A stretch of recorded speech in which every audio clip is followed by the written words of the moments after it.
Bom dia, mais uma manhã com Deus, priorizando a palavra de Deus, e nesta manhã do dia 7 de novembro, nós vamos meditar de João, do capítulo 4 ao capítulo 6, e que a paz do Senhor encha o teu coração nesta manhã. Hoje vamos falar sobre a mulher de Samaria, em algumas versões, a mulher samaritana. Quando, pois, o Senhor veio a saber que os fariseus tinham ouvido dizer que ele, Jesus, fazia e batizava mais discípulos que João, se bem que Jesus mesmo não batizava, e sim os seus discípulos, deixou a Judeia, retirando-se outra vez para a Galileia. E era-lhe necessário atravessar a província de Samaria.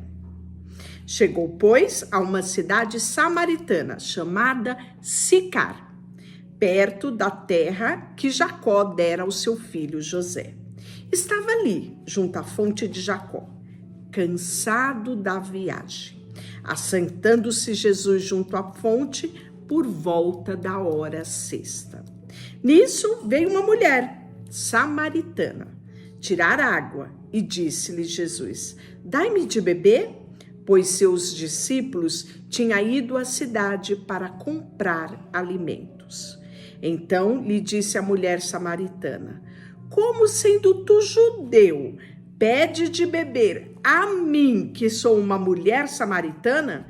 Porque os judeus não se dão com os samaritanos. Replicou-lhe Jesus: se bem conhecestes o dom de Deus e quem é que te pede dar-me de beber, tu lhe pedirias e ele te daria água viva. Respondeu ela: Senhor, tu não tens com que tirar e o poço é fundo. Onde, pois, tens água viva? És tu, porventura, maior do que o nosso pai Jacó, que nos deu o poço, o qual ele mesmo bebeu, e bem assim seus filhos e seu gado? Afirmou-lhe Jesus: quem beber desta água tornará a ter sede. Aquele, porém, que beber da água que eu lhe der, nunca mais terá sede. Pelo contrário, a água que eu lhe der será nele uma fonte a jorrar para a vida eterna. Disse-lhe a mulher: Senhor, dai-me desta água para que eu não tenha sede, nem precise vir aqui buscá-la. Disse-lhe Jesus: vai, chama teu marido e vem cá. Ao que lhe respondeu a mulher: não tenho marido. Replicou-lhe Jesus: bem disseste, não tenho marido, porque 5 maridos já tiveste, e esse que agora tens não é teu marido. Isso disseste com verdade. Senhor, disse-lhe a mulher, vejo que és profeta. Nossos pais adoraram nesse monte. Nós, entretanto, dizeis que em Jerusalém é o lugar aonde se deve adorar. Disse-lhe Jesus: mulher, podes crer-me que a hora vem, quando nem nesse monte, nem em Jerusalém adorarás ao Pai. Vós adorás o que não conhecesses, nós adoramos o que conhecemos, porque a salvação vem dos judeus. Mas vem a hora, e já chegou, em que os verdadeiros adoradores adorarão ao Pai em espírito e em verdade. Porque são estes que o Pai procura para ser seus adoradores. Deus é espírito e importa que os seus adoradores o adorem em espírito e em verdade. Eu sei, respondeu-lhe a mulher, que há de vir o Messias chamado Cristo. Quando ele vier, nos anunciará todas as coisas. Disse-lhe Jesus: eu sou, eu que falo contigo.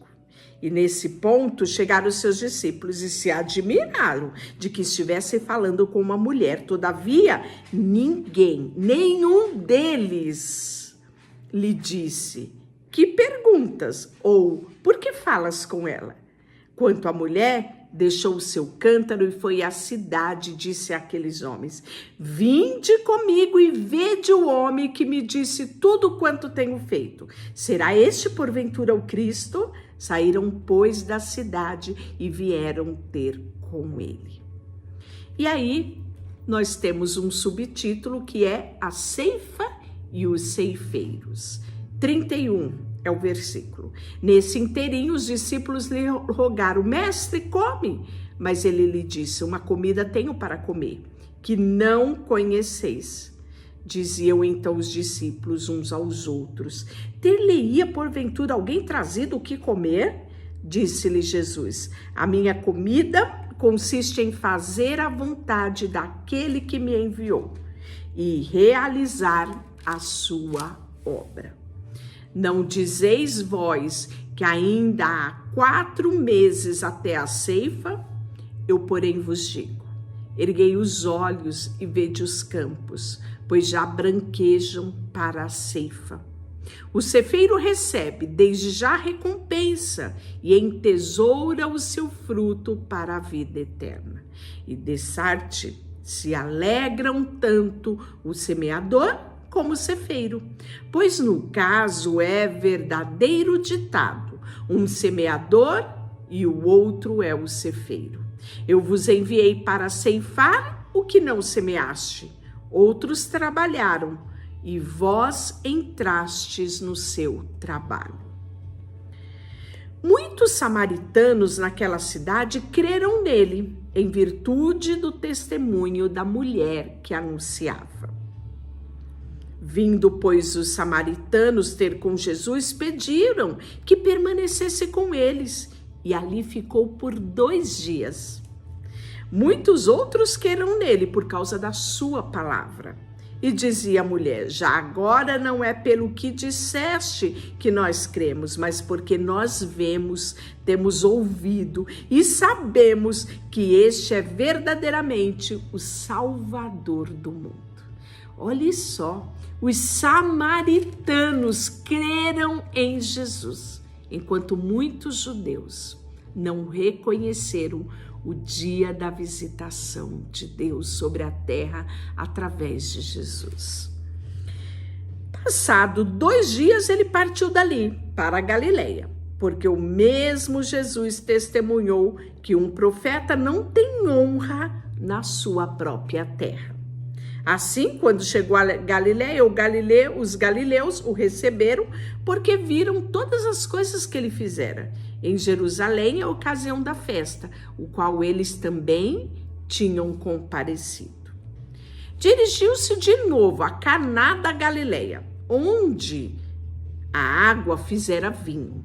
Ora, havia um oficial do rei, cujo filho estava doente em Cafarnaum. E tendo ouvido que Jesus viera da Judeia para a Galileia, foi ter com ele e lhe rogou que descesse para curar seu filho que estava à morte. Então disse Jesus: se porventura não virdes sinais e prodígios, de modo nenhum crereis. Rogou-lhe o oficial: Senhor, desce antes que meu filho morra. Vai, disse-lhe Jesus, teu filho vive.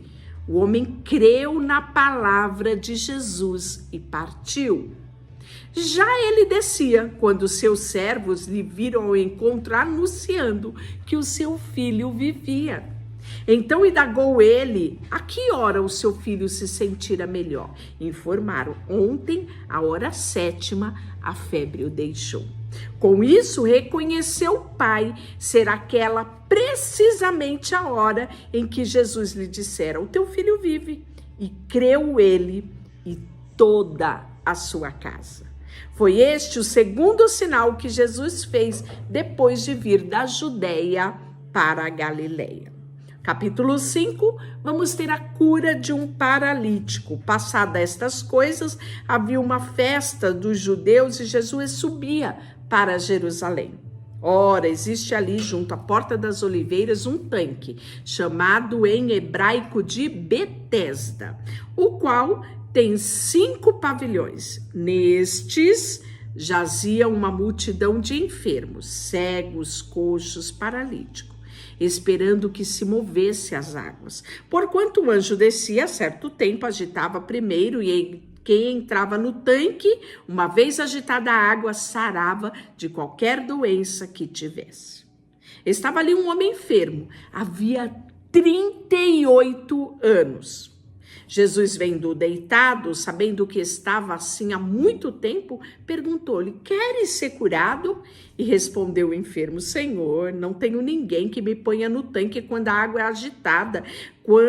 Pois, enquanto eu vou, desce outro antes de mim.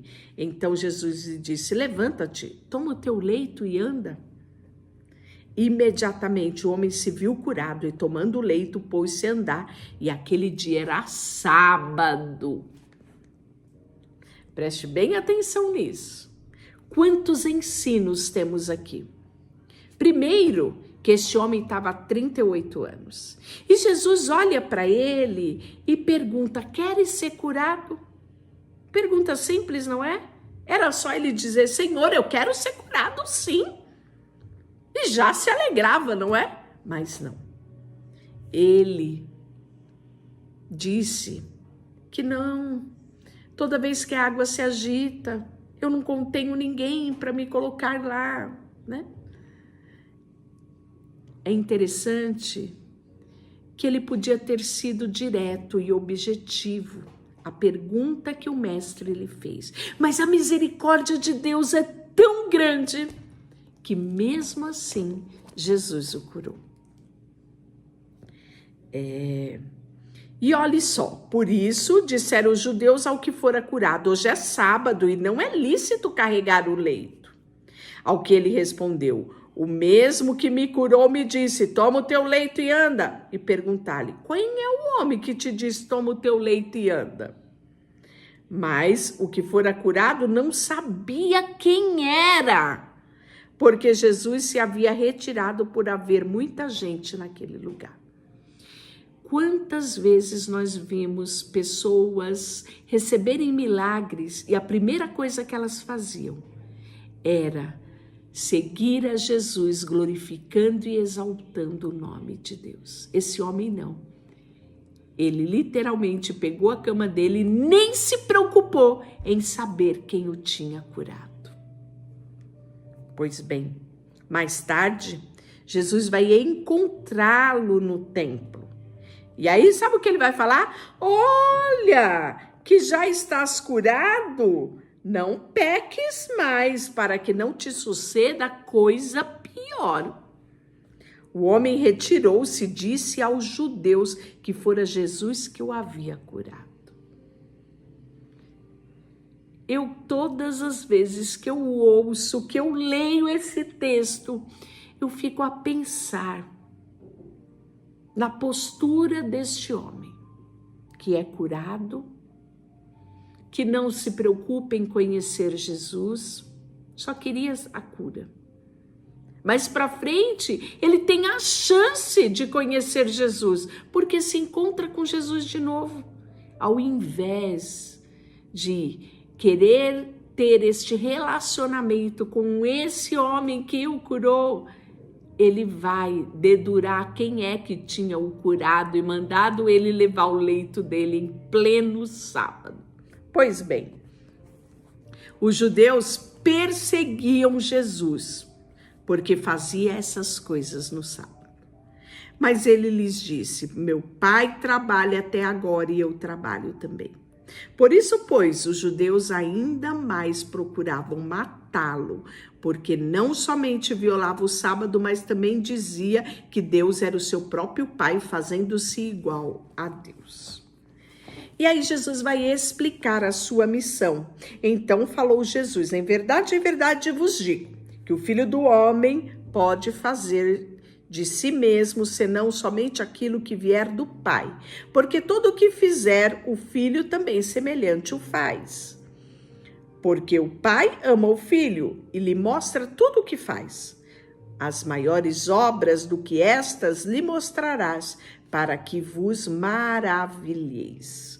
Pois assim como o Pai ressuscita e vivifica os mortos, assim também o Filho vivifica aquele a quem quer. E o pai a ninguém julga, mas o filho confiou todo o julgamento, a fim de que todos honrem o filho do modo que honraram ao pai. Quem não honra o filho, não honra o pai que o enviou. Em verdade te digo, quem ouve a minha palavra e crê naquele que me enviou, tem a vida eterna. Não entra para o juízo, mas passou da morte para a vida. Em verdade vos digo, que vem a hora e já chegou, em que os mortos ouvirão a voz do Filho de Deus, e os que ouviram viverão. Porque assim como o Pai tem vida em si mesmo, também concedeu ao Filho ter vida em si mesmo. E lhe deu autoridade para julgar, porque é o Filho do homem. Não vos maravilheis disso, porque vem a hora em que todos os que acham nos túmulos ouvirão a sua voz e sairão. E os que tiverem feito o bem para a ressurreição da vida, e os que tiveram praticado o mal para a ressurreição do juízo. Eu não posso fazer de mim mesmo, na forma porque ouço julgo. O meu juízo é justo, porque não procuro a minha própria vontade, sim daquele que me enviou. E eu testifico a respeito de mim mesmo. O meu testemunho não é verdadeiro, se eu testifico de mim mesmo. Outro é que testifica ao meu respeito, e sei que é verdadeiro o testemunho que ele dá de mim. Mandaste mensageiros a João, e ele deu testemunho da verdade. Eu, porém, não aceito humano testemunho. Digo-vos, entretanto, essas coisas para que sejais salvos. Ele era a lâmpada que ardia e alumiava, e vós quiseste por algum tempo alegrai-vos com a sua luz. Mas eu tenho maior testemunho do que o de João, porque as obras que o Pai me confiou para que eu a realizasse, essas eu faço, testemunham ao meu respeito de que o Pai me enviou. Ó Pai, o Pai que me enviou, esse mesmo